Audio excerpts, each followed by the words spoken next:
Hey guys, today customer just brought in this old John boat. He does a lot of river fishing. We're going to repower it with the new Minn Kota Fortrex as it gives him the ability to quickly stow and deploy the motor. Very responsive foot pedal steering, and it's a very robust, durable trolling motor. First thing I like to do is just unpackage everything. So in the box, what we have here is we got our mount, our mono arm. We got our prop. Obviously the motor with the foot pedal already attached to it. We've got the stabilizing arm. Bag of hardware, secure strap, and our owner's manual. Just kind of get everything laid out, put it up on the bow of the boat. Always important to reference your owner's manual, which comes in the bag here. And it'll give you, instructions on how to install it, the tools you need to complete this project. And I'll just read them through real quick. A number 2 Phillips screwdriver, 2 number 3 Phillips screwdrivers, a 1/4 inch Allen wrench, a drill, a 9/32 drill bit, a 7/16 box end wrench, a torque wrench, file or sandpaper, a hacksaw, marker or pencil, an 1/8 inch flat screwdriver, an 1/8 inch Allen wrench, and some Loctite. So this is a little bit unique installation. Ideally, when I do a cable drive motor on a boat, I like to mount the motor to the arm first and mount it in a certain orientation where the head of the trolling motor isn't going to be hanging past the gunnel of the boat. Because of what we got going on here with this bow, I'm going to go ahead and mount the trolling motor base first, and then we'll hang the motor on it. We don't, because of the boat here and because of the fisherman and the stuff that he fishes in, his type of fishing, we're not going to be too concerned if the head of the motor does hang past the boat. The one thing I like to be really aware of is when you're mounting this, to have this motor ramp hanging over the front of the boat, probably 3 to 4 inches. And what that does is when you're stowing your motor and taking it out of the water, is the lower unit will hit that and turn to the correct stow orientation, and it'll keep the lower unit from hitting the front of the boat. So to open up the scissor mount, there's a safety latch on here, and that's automatically pressed down when the motor's mounted to it. But to open this up, we need to physically or manually lower that latch. So I'm going to hold that down and give our cord a quick pop. Okay, and now we'll open it up. The mounting holes are exposed here. We can go ahead and mark those, which we'll do right now. You'll see a number of holes on here, 1, 2, 3, 4, 5, 6. There's 7 holes in here. In the owner's manual, when you refer to it, you'll want a minimum of 4. This particular boat, I really think we're gonna get all 6 of them. So I'm gonna mark them, and then I'll reach underneath the bow here. And just to double check, make sure there isn't any obstructions underneath before we start drilling holes.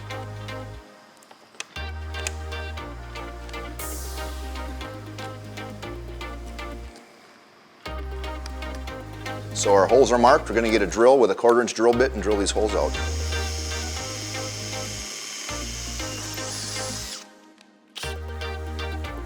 Okay, we got our holes drilled. We're going to go ahead and set the base up on the deck here. And we have the strap. As you'll notice, there's a hem on this strap. So I'll get that slid underneath and kind of pull that hem right up to the base of our side plate. Right about there, and then I'll fold that over and just fasten the Velcro. That way, when he is out fishing and he takes the strap off, it's hanging inside of the boat and not outside. That's why we put the hem up right to the side plate. So we'll go ahead and just fasten that right there. The other thing I like to do is we have our stainless steel bolts with their stainless steel nylocks. Okay, what I like to do is just put a dab of anti-seize on each bolt just to prevent the gulling of the stainless steel nut in the washer, the seizing up when you're tightening them. So we'll go ahead and put a little anti-seize on each one of these.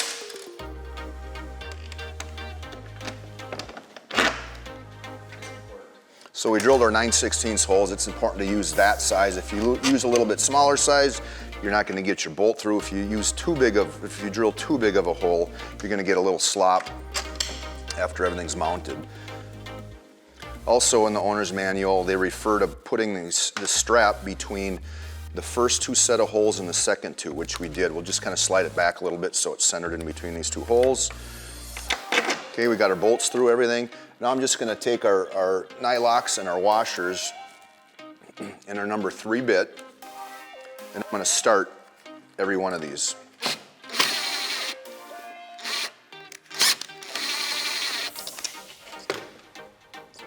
Now we're using an impact driver on this installation. A regular screwdriver will work also. It's a little bit faster with this, with an impact driver. I wouldn't use just a drill and a tip on it, just because you have more of a tendency to strip the head of that bolt out. It's also easier to get everything tighter with an impact.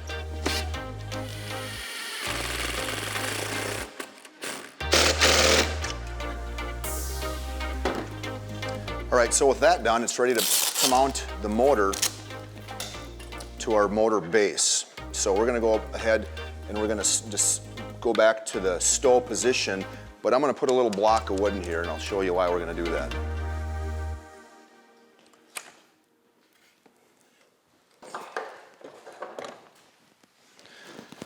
So by blocking this up, a lot of times the shaft of the motor is longer and you're fighting, you know, it's hitting the floor. By doing this, it raises everything up and it makes it easier to drop that motor onto the base here.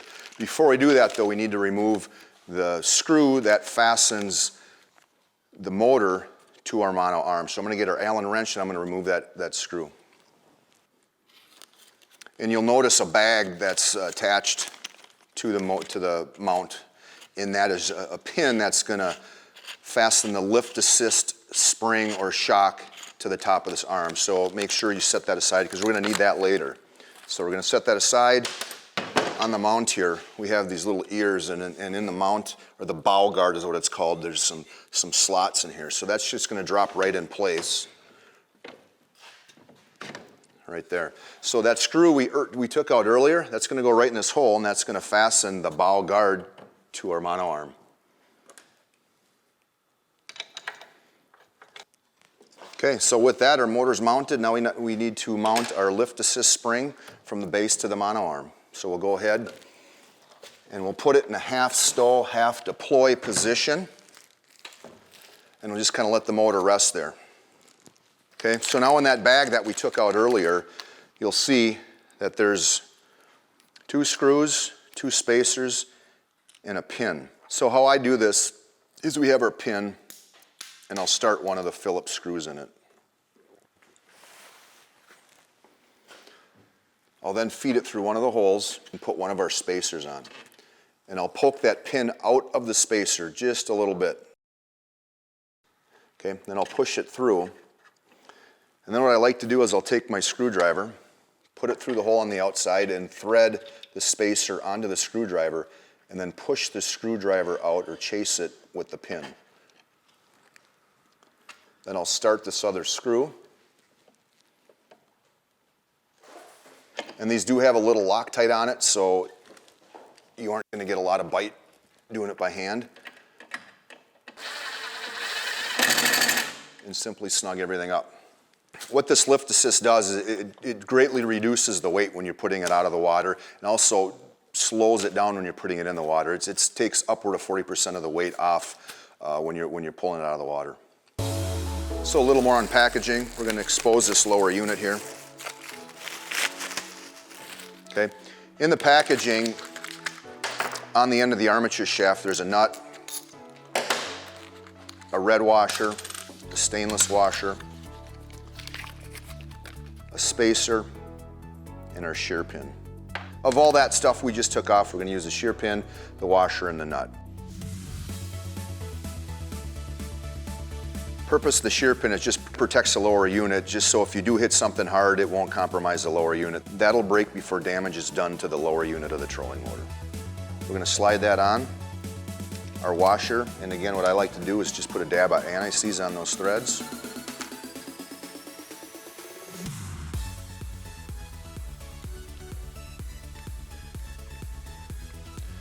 And we'll take our 9/16 socket and then just snug it up. And you'll feel it bottom out right about there. Okay. that completes the prop installation on this Fortrex. So the final component of the Fortrex installation is the stabilizing arm. The reason for that is it prevents from excess bouncing, putting stress on the front of the boat, either over the water on big waves or even bouncing down the road. So to do that, we're going to remove this mounting bracket. Just simply unthread it.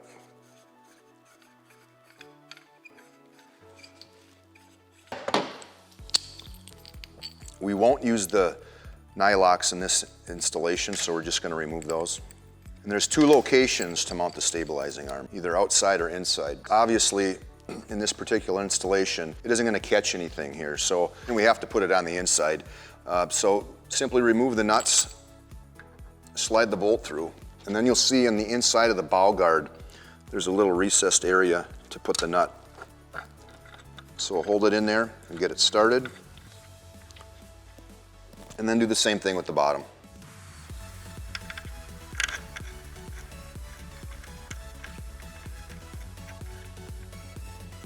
So we got the fasteners started into the bolts that we held in place. Now we're just going to snug them up. So looking at this stabilizing arm, obviously it's too long if you thread it in here.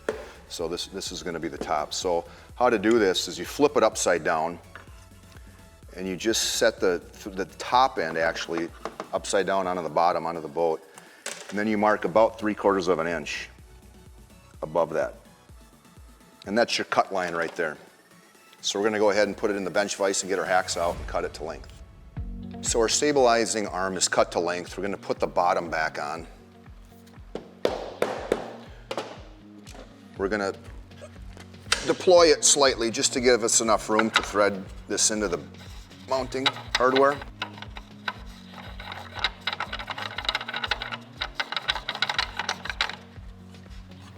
And then you have the cap that goes right over the top of the threads. So after mounting the stabilizing arm, you want to put it in the stow position and make sure it's locked down tight, okay?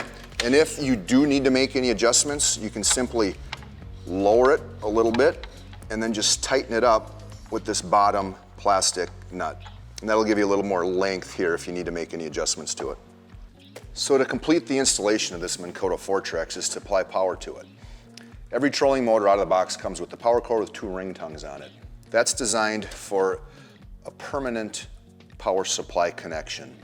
In today's installation, we're not going to do that because we don't have the appropriate plug to fit this boat, but it's as simple as cutting off these ring terminals, stripping off the insulation, taking butt connectors, maybe a piece of heat shrink, making a good heat shrink connection over the top of it, plug it in, and away you go. So there's another cable coming out of the base of this foot pedal, and what that is an extension for the Universal Sonar 2. That's a built-in transducer in the lower unit of this trolling motor that gives you 83 and 200 kilohertz sonar as well as temperature.